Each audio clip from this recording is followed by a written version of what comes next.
خوش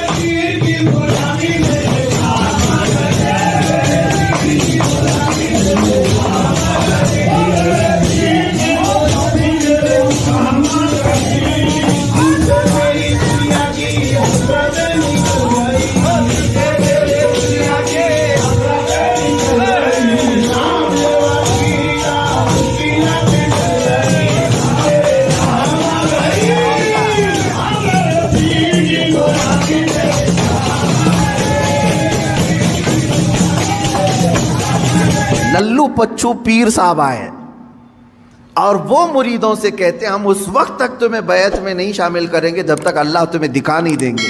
مرید بھی گھومتے ہوئے کہہ رہا ہے کہ ہمارے پیر صاحب تو اللہ دکھاتے ہیں پھر بیعت کرتے ہیں. کون سا پیر ہے وہ جو اتوار کے بعد آتا ہے یا منگل سے پہلے آتا ہے, یا پھر مرشد جسے کہا جاتا ہے ہدایت دینے والا؟ عزیزان گرامی وقار, قرآن پڑھو, اس طرح کی ایسی باتیں نہ مارو, ہواؤں میں نہ پھینکو. وہ مریدین بھی ویسی ہیں, پیر بھی ویسا ہی ہے. اس نے کیا دکھایا, انہوں نے کیا دیکھا, پتہ ہی نہیں ان کو. میں نے سنا ہے کہ کوئی پیر صاحب ہیں وہ بھیجے میں اللہ دکھاتے ہیں. بکرا کاٹتے ہیں, بکرے کا سر پھوڑ کر کے اس کا بھیجا نکال کر کے اس میں رکھتے ہیں. واللہ عالم, یہ بھیجے کا تصور کہاں سے آیا یہ بھی نہیں معلوم کہ میاں جب دکھانا ہی ہے تو بھیجے میں ہی کیوں, انڈے میں کیوں نہیں دکھتا, گردے کلیجے میں کیوں نہیں دکھواتے. میرے خیال سے ایسا ہو سکتا ہے کہ پیر صاحب کو بھیجا پسند ہوگا, جتنے مرید دیکھیں گے اتنے بھیجے آئیں گے. کیا تماشا ہے, دین کو تماشا بنا کر رکھا ہے.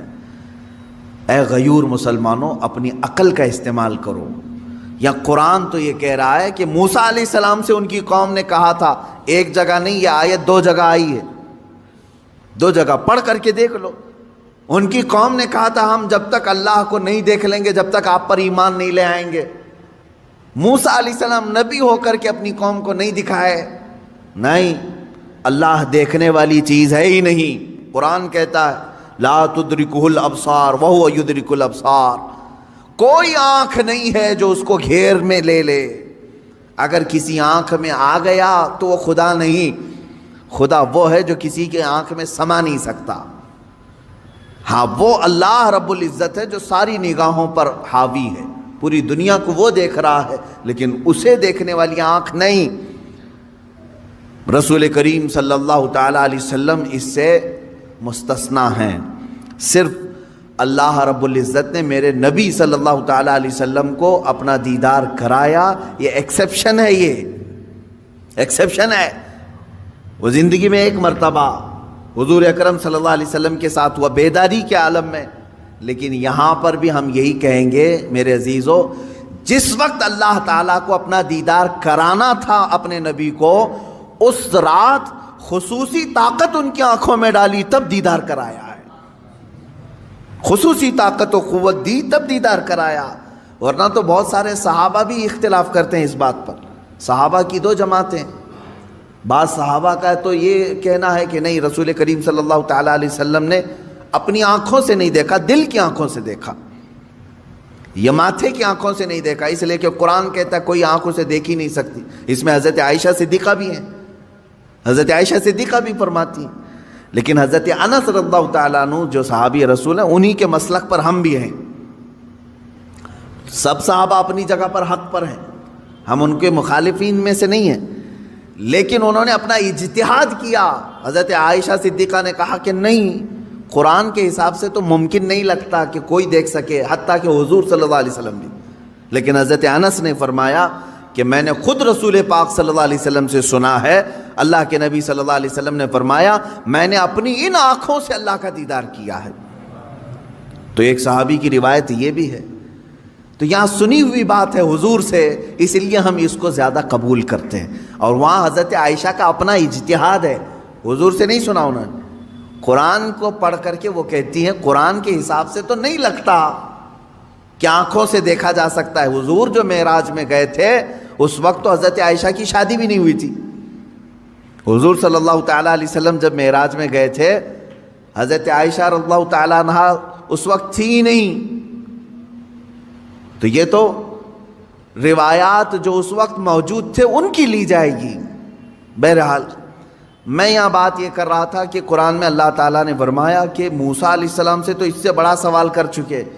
اے نبی آپ سے یہ پوچھ رہے ہیں کہ ہمیں آسمان سے کوئی کتاب اتار کر کے دکھاؤ, سامنے دکھے گی تو ہم ایمان لائیں گے. تو اللہ نے فرمایا اس سے بڑا سوال یہ موسیٰ علیہ السلام سے کر چکے کہ ہمیں اللہ دکھاؤ تب ایمان لائیں گے. ان لوگوں کا ایک ہی علاج ہے, ان کے دل کے اطمینان کے لیے کوئی چیز نہیں کی جائے گی. ان کے لیے یہ روز ایک ایک چیزوں کا مطالبہ کریں گے. اب مثال کے طور پر اگر ہم یہ کہیں کرامت حق ہے, مانتے ہیں کہ نہیں؟ کرامت حق ہے, میں بیان کر رہا ہوں تو میرے ہی پیچھے پڑ گئے, ابھی کر کے دکھا دو, ابھی کر کے دکھا دو. اچھا کیا کر کے دکھائیں؟ تو کہیں گے مٹی میں سے تم سونا نکال کے دکھا دو. ہاں میاں تم کو جو چاہیے وہی کرامت بھی تم کو چاہیے, سننا نکال کے دکھائیں. میرے عزیزو اس طرح کے مطالبے یہودیوں اور عیسائیوں کے ہوا کرتے تھے. اب مسلمانوں کا سب سے بہترین عقیدہ کیا ہے؟ الحمدللہ میں آپ کو بتاتا ہوں. تمہاری تعریف میں اللہ نے کیا فرمایا. یہ واحد قوم ایسی ہے میرے نبی کی کہ جب میرے نبی نے کہا اللہ ہے تو انہوں نے مان لیا. جب میرے نبی نے کہا یہ قرآن ہے تو اس کی ہر آیت پر ایمان لے آئے. کبھی بھی امت نے یہ نہیں پوچھا کہ اے رسول ہمیں اترتی ہوئی تو نہیں دکھ رہی, آپ کہہ رہے ہیں کیسے مانیں. نہیں, مسلمان قوم وہ ہے جنہوں نے کہا میرے نبی نے کہہ دیا تو ہو گیا. حتیٰ کہ حضور نے آ کر کے کہہ دیا, کل کی رات میں سفر پر تھا, صحابہ نے ایمان قبول کر لیا, آمنا و صدقنا. اسی لیے قرآن جو شروع ہوتا ہے سورہ بقرہ میں آپ پڑھیں گے, شروع کی آیتوں میں اللہ نے تعریف میں فرمایا ھدی للمتقین الذین یؤمنون بالغیب. اللہ فرماتا ہے یہ کتاب ہم نے اتارا ہی ہے ان لوگوں کے لیے جو غیب پر ایمان رکھتے ہیں. یہ کتاب ہدایت ہے ان لوگوں کے لیے جو غیب پر ایمان رکھتے ہیں. آج تک مجھے بتاؤ, برسوں سے آپ نماز پڑھنے کے لیے آ رہے ہیں, مسجد میں آ رہے ہیں, کبھی آپ نے امام صاحب سے جا کر کے پکڑ کے پوچھا کہ امام صاحب آپ اللہ اکبر کہہ کر کے جھکاتے ہیں سجدے میں, کبھی یہ تو بتاؤ ہے کہاں اللہ, دکھتا کیوں نہیں ہے مسجد میں؟ کبھی پوچھا آپ نے؟ نہیں, یہ مسلمان کی شان ہے. ہر مسلمان کے دل میں اللہ رب العزت کی محبت بسی ہوئی ہے. اسے معلوم ہے ایک ذات ہے, میری دیکھنے کی اوقات نہیں. جب وہ وقت آئے گا مولا حجابات ہٹائے گا اور اپنا دیدار کرائے گا. کیونکہ جنت میں جانے کے بعد مسلمان کو سب سے بڑا انعام کیا دیا جائے گا؟ سیب, انار, انگور, حوریں, غلمان, نہریں. سب سے بڑا انعام مسلمان کے لیے ہوگا کہ اسے سارے حجابات ہٹا کر کے اللہ کا دیدار کرایا جائے گا. اس سے بڑا انعام کچھ ہوگا؟ پوری زندگی جس کے لیے وہ عبادت کرتا رہا وہ رحمان اسے دکھایا جائے گا. بلکہ قرآن کہتا ہے وجوہ یومئذ ناظرہ الی ربہا ناظرہ. اس دن کچھ چہرے ایسے چمک رہے ہوں گے, دمک رہے ہوں گے. یہ سورہ قیامہ کی آیت ہے. کچھ چہرے چمک رہے ہوں گے, دمک رہے ہوں گے. کیوں مولا؟ الی ربہا ناظرہ, اس لیے کہ وہ اپنے رب کو دیکھ رہے ہوں گے, اس لیے کہ وہ براہ راست اپنے رب کا دیدار کر رہے ہوں گے. ادھر رب کو دیکھ رہے ہوں گے اور چہرے چمک رہے ہوں گے.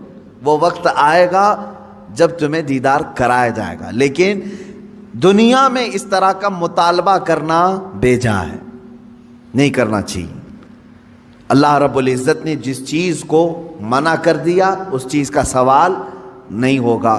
کیونکہ موسیٰ علیہ السلام کو جب اللہ نے کہہ دیا لن ترانی, تم مجھے نہیں دیکھ سکتے, تو یہاں کون سا مرید 30 مار کھا ہے جو موسیٰ علیہ السلام سے اوپر بننے کی کوشش کرتا ہو؟ ان سے بھی بڑا ہے کوئی جو اپنے پیر صاحب سے جا کر کے کہے کہ آپ مجھے اللہ دکھوائیے اس کے بعد بیعت کرتا ہوں. ارے موسیٰ علیہ السلام کو کوئی طور پر نہیں دکھایا اللہ نے, اور تمہیں جھوپڑ پٹی میں دکھائے.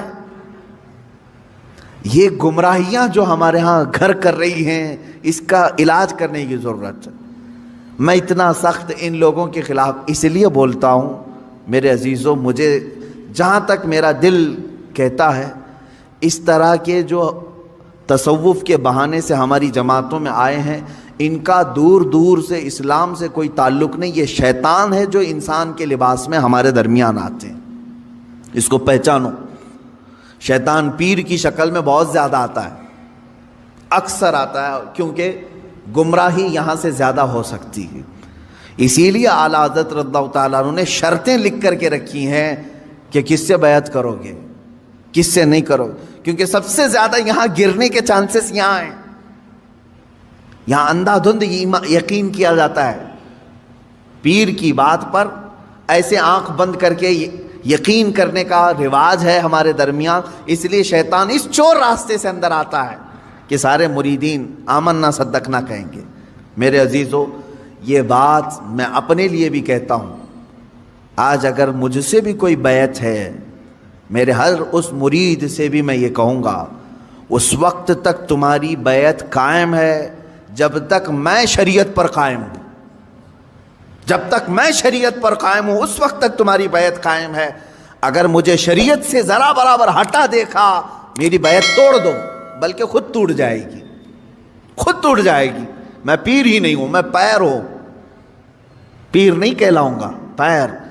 یہ بات اس لیے عرض کر رہا ہوں کہ شریعت کے ترازو میں ہر ایک کو تولو، میں دوسروں کے متعلق نہیں کہہ رہا، مجھے خود تولو، جو مجھ سے بیعت ہوا ہے اس مرید سے بھی میں کہوں گا کہ شریعت کے دائرے، یہ نہیں کہ میرے پیر نے کہہ دیا آنکھ بند کر کے، جیسے آج کے لٹھو مرید ہیں کچھ، پیر صاحب نے کہہ دیا نہیں ہونا ہی ہے انہیں، نہیں، پہلے پرکھو اس کو کہ پیر نے اگر حکم دیا ہے تو رسول پاک کی شریعت کے مطابق دیا کہ نہیں دیا۔ مفتی اعظم ہند رضی اللہ تعالیٰ عنہ اپنے ایک مرید کو ٹکٹ لانے کے لیے بھیجے اور وہ ظہر کی نماز قضا کر گیا، عصر کے ٹائم پر پہنچا تو سب سے پہلے مرید سے یہ پوچھا کہ ظہر پڑھی تھی کہ نہیں پڑھی تھی، ظہر تھی یا جمعہ کی تھی؟ اس نے کہا لائن میں لگا تھا، چھوڑ کے جاتا تو پھر لائن ٹوٹ جاتی اور ٹکٹ بھی نہیں ملتا، آپ کا چھوٹ گئی۔ تو آپ نے جلال کا اظہار کیا، ٹکٹ پھینک دیا۔ یہ پیر و مرشد ہے۔ اور مرید سے یہ کہا تو نے اتنا بڑا گناہ کیا کہ میری فرما برداری کرنے کی غرض سے اللہ کی نافرمانی کر گیا۔ یہ ہوتا ہے پیر۔ ہمیشہ یہ یاد رکھنا کہ پیر کی حکم بجاوری کے غرض سے کہیں ایسا نہ ہو جائے کہ اللہ کی نافرمانی ہو جائے۔ نمبر 1 سب سے پہلا ہمیں جو پرائیورٹی دینی ہے وہ رب ذوالجلال کی ذات ہے۔ حتیٰ کہ میں نے ایک روایت یہ بھی سنی، بڑے بزرگ عالم دین ہیں، میرے والد گرامی خود سرکار مفتی اعظم ہند سے بیعت فرماتے ہیں، ایک بار آپ تشریف لائے تھے ایک مدرسے میں، نماز پڑھ رہے تھے ظہر کی، گرمیوں کے دن تھے، علامہ صاحب نے بھی اس کو بیان کیا ہے، فرماتے ہیں کہ پیچھے وہ پنکھا لے کر کے جل رہے تھے، گرمی ہو رہی ہے، نماز پڑھ رہے تھے۔ مفتی اعظم ہند رحمۃ اللہ تعالی، میں سچے پیروں کی بات کر رہا ہوں میرے عزیزوں، سلام پھیر کر کے اس کا پنکھا کھینچا اور پھینک دیا اور کہا کیا کر رہے ہو؟ کہا حضور گرمی سے پسینے میں آپ شرابور ہیں، میں ہوا کر رہا تھا۔ تو آپ نے کیا فرمایا جانتے ہیں؟ کہتے ہیں میں خود اللہ کی عبادت میں تھا، اللہ بادشاہ اعظم ہے اور اس کی عبادت کرنے کے وقت بندہ غلام ہے، کیا یہ کسی غلام کے لیے لائق ہو سکتا ہے کہ غلام کی بھی خدمت کی جا رہی ہو؟ جب وہ بادشاہ کی عبادت میں لگا ہو تو غلام کی خدمت ہونی چاہیے۔ یہ فرسٹ پرائیورٹی اللہ رب العزت کی ذات کو دینے کا تصور ہم نے سچے پیروں سے سیکھا ہے۔ یہ نہیں کہ نماز چھوڑو، پیر کی عبادت میں لگا ہے، سب جنت دلا دے گا۔ کہاں کی جنت دلائے گا؟ کون سی جنت دلائے گا؟ بہت سارے پیروں نے اپنے مریدوں کی نمازوں کو برباد کر رکھا ہے، کہا نہیں تمہیں کیا ضرورت ہے، میں سب بخشوا دوں گا، سب بخشوا دوں گا۔ جو پیر ایسا کہتا ہے اسے قبرستان لے کر کے جاؤ، جو بھی مرید مرے اس کے ساتھ دفن کرو، اسے بٹھاؤ اس کے ساتھ، منکر نکیر آنے والے پیر صاحب بیٹھو یہاں پر، جب تک پورا حل نہیں ہوگا اٹھ کر کے نہیں جانا، دیکھتے ہیں تمہیں یہ قبرستان تک نہیں جا سکیں گے۔ حشر کے معاملات بہت سخت ہیں، جہاں نوح علیہ السلام ڈر رہے ہیں، موسیٰ علیہ السلام ڈر رہے ہیں قیامت کے دن. پیر صاحب کہتے ہیں میں بخشوا دوں گا. انبیاء اکرام کا حال یہ ہے. حضرت موسیٰ علیہ السلام کے متعلق روایت ہے حدیث پاک میں, پوری قوم ان کے پاس جائے گی اور کہے کہ سفارش کریں, تو کیا کہتے ہیں جانتے ہیں؟ اے لوگو, دنیا میں مجھ سے ایک عمل ہو گیا تھا, ایک فرعونی کو میں نے گھونسا مارا تھا, وہ مر گیا تھا. قرآن میں اس کا ذکر ہے. ایک فرعونی وہ لڑ رہا تھا کس کے ساتھ؟ موسیٰ علیہ السلام کے خاندان والے ایک آدمی کے ساتھ.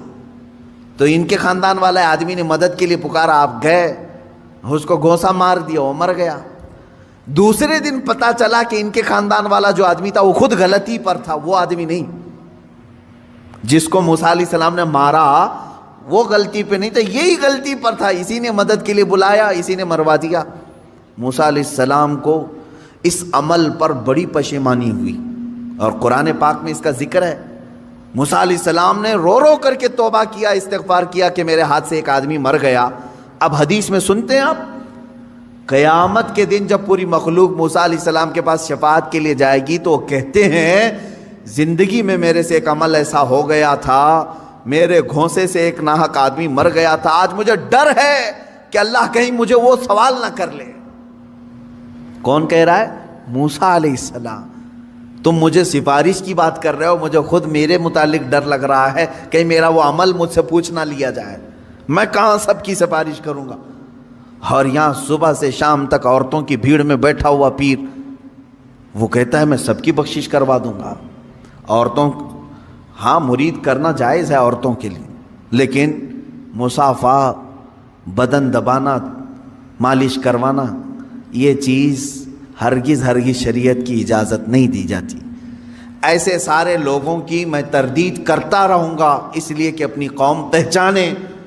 تم اپنے جسم کے علاج کے لیے جو ڈاکٹر ڈھونڈتے ہو, اچھے سے اچھا ڈاکٹر ڈھونڈتے ہو, MBBS چاہیے, MD چاہیے, اور اپنی روح کے علاج کے لیے جھولا چھاپ جس کی کوئی شریعت میں علم بھی نہیں, ایسے پیر کو ڈھونڈ لیتے ہو جو تمہاری طبیعت اور تمہارے روح کا علاج کرے گا. وہ کیا علاج کرے گا؟ وہ خود بیمار آدمی ہے بیچارہ, روحانی بیمار ہے. ہاں, جو روح کا بادشاہ ہوتا ہے تم اس کو دیکھو گے کہ وہ نمازوں کے لیے دوڑ رہا ہوتا ہے, اپنے مریدین سے کہتا ہے تنبیہ کے ساتھ, کچھ بھی چھوٹے لیکن اللہ کی عبادت تم سے نہ چھوٹے.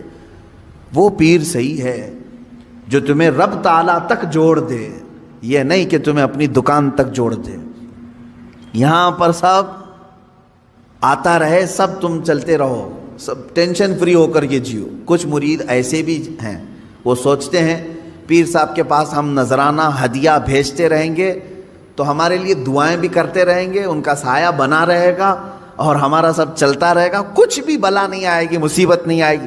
یہ سب جاہلوں کے پیدا کیے ہوئے معاملات ہیں میرے عزیزوں, جاہلوں کے ہیں. صحابہ کرام سے بڑھ کر کے مرید کون تھا؟ میرے آقا صلی اللہ علیہ وسلم سے بڑھ کر کے پیر کون تھا؟ اس کے باوجود رسول کریم صلی اللہ تعالیٰ علیہ وسلم سے صحابہ کرام کے اتنے گہرے تعلق کے باوجود مجھے بتائیں کبھی کسی صحابی کو حضور نے کہا ہو چھوڑ دو نمازیں, میں ہوں نا؟ کسی سے کہا ہو؟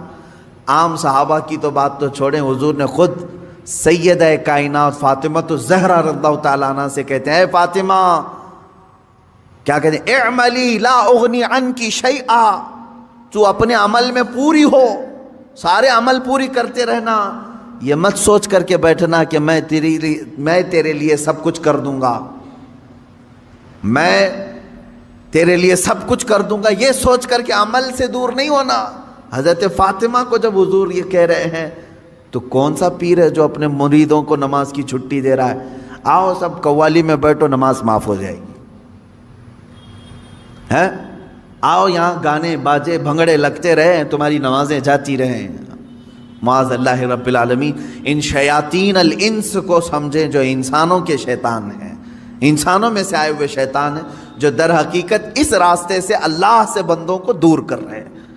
بات میری یہاں چلی تھی کہ یہودیوں اور عیسائیوں کے معاملات, کہ یہ نبیوں سے ایسی چیز کا سوال کرتے تھے کہ ہمیں اللہ دکھائیں، سامنے دکھائیں، تب ہم ایمان لائیں گے۔ اس کے رد میں نے پیروں کو لیا، باقی میری بات دور تک چلی گئی۔ ایسا مطالبہ کبھی اپنے پیر سے بھی نہ کرو، کیونکہ یہ جائز نہیں ہے، یہ جائز نہیں ہے۔ آپ کبھی یہ مطالبہ نہ کرو اپنے پیر سے کہ ہمیں ابھی جنت دکھاؤ کیسے دکھ رہی ہے، دوزخ دکھاؤ کیسے دکھ رہی ہے، تب میں آپ کا مرید ہوتا ہوں۔ ان کے بس اور اختیار میں یہ سب چیزیں نہیں دی گئی ہیں۔ موسیٰ علیہ السلام کو اللہ تعالیٰ نے یہ چیز نہیں دی تو پھر کسی اور پیر کو کیوں دے گا؟ یہ تمام چیزوں کا مطالبہ نہیں ہونا چاہیے۔ اس کا سیدھا سا جواب ہے، اگر ہمارے پاس کوئی آتا ہے تو ہمارے ایک بزرگ عالم دین ہیں، انہوں نے بیان کیا تھا، ایک صاحب آئے اور علاج کے لیے مولوی صاحب یا عامل صاحب یا یہی پیر صاحب، چندہ چھاپ پیر صاحب، ان کے پاس آئے اور کہا کہ حضرت فلاں فلاں چیز ہے، علاج ہونی چاہیے، آپ بتائیں کیا خرچہ آتا ہے؟ تو بہت سارے لوگ یہ عرسوں کے یا بزرگوں کے ناموں کی عدد کے اعتبار سے بہت زیادہ خیال کرتے ہیں، جیسے 11ویں کے 11 روپے رکھ دو، 12ویں کے 12 روپے رکھ دو یا 1200 رکھ دو۔ یہ بزرگوں کے عرسوں کے دن وغیرہ کو لے کر کے یا ان کی تعداد کو لے کر کے تھوڑا سا بہت سارے عوام میں رواج ہے۔ پیر صاحب نے اس کو کیا کہا کہ تیرا علاج ہو جائے گا، 1,24,000 نبیوں کے نام کے حساب سے نذرانہ رکھ، 1,24,000 نبیوں کے نام پر نذرانہ رکھ، تیرا علاج ہو جائے گا، ڈرنے کی ضرورت نہیں۔ اگر تمہارے ساتھ بھی ایسا ہو اتنا بڑا نذرانہ، تو پیر بھی جو ہے ڈیجیٹل پیر ہے، مرید ہے اس زمانے کا۔ تو اس نے کہا بالکل حضور، آپ ایک ایک نبی کا نام پڑھتے جائیں، میں 1-1 روپے ڈالتا جاؤں گا۔ کہاں سے پڑھیں گے پیر صاحب؟ کیونکہ نہ قرآن میں ان کے پورے نام آئے ہیں، نہ حدیث میں پورے نام آئے ہیں۔ صرف حضور نے بتایا ہے کہ 1,24,000 نبی آئے تھے، تو پیر صاحب نے کہہ دیا 1,24,000 نبیوں کے نام پر نذرانہ رکھ دے، 1,24,000 روپے تیرا علاج ہو جائے گا۔ مرید نے بھی کہا کہ حضور ٹھیک ہے، 1-1 نبی کا آپ نام بولتے جائیں، میں ڈالتے جاؤں۔ زیادہ سے زیادہ وہ پیر صاحب 12 یا 13 نبیوں تک پہنچ سکے، اتنے نام یاد تھے، 12 روپے ملے اور کیا ملیں گے؟ عزیزان گرامی وقار، اس طرح کے مطالبے بھی کسی پیر سے نہ ہوں، اور اس طرح کے سوالات جو یہودی کرتے تھے۔ حضور صلی اللہ علیہ وسلم سے آ کر کے کیا کہا؟ کتاب اترنا چاہیے ہمارے سامنے تب ہم ایمان لائیں گے۔ موسیٰ علیہ السلام کی قوم جا کر کہہ رہی اللہ دکھنا چاہیے ہمیں تب ہم ایمان لائیں گے۔ تم اس طرح کے مطالبے ہرگز نہ کرو، جو ان کے بس میں نہیں ہے ایسی چیز نہ پوچھو۔ اللہ تبارک و تعالیٰ نے آپ کو خیر امت بنایا، یہ سب سے بڑی تمہاری فضیلت ہے کہ آج تک آپ نے کبھی کسی سے مطالبہ نہیں کیا میں مسجد اسی وقت جاؤں گا جب مسجد کے محراب میں مجھے اللہ دکھے گا۔ کبھی ہم نے مطالبہ نہیں کیا، بلکہ ہم بغیر دیکھے ایمان بھی لاتے ہیں اور سجدے میں بھی جاتے ہیں۔ ہم نے قرآن کو اترتے ہوئے دیکھا ہے کسی نے؟ آسمان سے آ رہا ہے، جبرائیل لا رہے ہیں، کسی نے دیکھا؟ نہیں۔ لیکن آج تک اس امت نے کبھی سوال نہیں کیا اپنے نبی سے کہ اترتی ہوئے دکھے ہمیں آیتیں تب ایمان لائیں گے۔ نہیں، اے رسول پاک آپ کی زبان سے نکلے یہی ہمارے لیے ایمان ہے۔ حضور اکرم نے فرما دیا یہ اللہ کی طرف سے ہے، یہی ہمارے لیے کافی ہے۔ اسی طرح عقیدہ یہی رکھو کہ بہت ساری ایسی چیزیں جو ناممکن ہیں ان کا سوال جائز نہیں ہے۔ اللہ تعالیٰ نے آگے یوں فرمایا کہ ایسے سوالوں پر اللہ کا عذاب آتا ہے، کڑک آتی ہے، بجلی آتی ہے، اور ایسے سوالوں کے کرنے والوں کو اللہ تبارک و تعالیٰ ہلاک فرماتا ہے۔ آگے کی آیتیں یہ ہے، اللہ فرماتا ہے ثم اتخذوا العجل من بعد ما جاءتهم البینات، پھر ان لوگوں نے بچھڑے کو ایسا بنا لیا۔ یہ یہودیوں کے متعلق یہ ہے کہ موسیٰ علیہ السلام کی قوم جو ہے گمراہ ہو گئی تھی، اس پر میں گفتگو کروں گا کل انشاءاللہ، کہ یہ بچھڑے کو اپنا معبود بنا کر کے اس کی پوجا میں ایسے لگ گئے جبکہ ان کے پاس روشن دلیلیں آ چکی تھی کہ اللہ ہے۔ آسمان اتار کر کے نیچے تک دکھا دیا اللہ نے، پھر بھی بچھڑے کے پیچھے لگ گئے، یعنی ان کے سروں تک آسمان آ گیا تھا. یہ ایسی بات نہ سمجھیں آپ چھت خالی تڑکے تو آپ بھاگ جائیں گے, آسمان نیچے آ جائے تو کیا کرو گے, کہاں جاؤ گے؟ آسمان ہی نیچے سروں تک آ گیا تھا. اتنی بڑی نشانی اللہ نے دکھا دیا, اللہ ہے, پوری طاقت ہے. اور جب آسمان پھر چلا گیا ان کی توبہ کے بعد, پھر بچڑے کی پوجا میں لگ گئے. اللہ فرماتا ہے اتنی بڑی نشانی دیکھنے کے بعد بھی یہ قوم گمراہ ہو رہی ہے. آج میں یہی کہوں گا کہ اللہ رب العزت کی آج بھی نشانیاں موجود ہیں, اور اس کے باوجود آج بھی بچڑے بچڑیوں کے پیچھے لوگ پڑے ہوئے ہیں. اللہ انہیں بھی ہدایت عطا فرمائے. وآخر دعوانا ان الحمد للہ رب العالمین.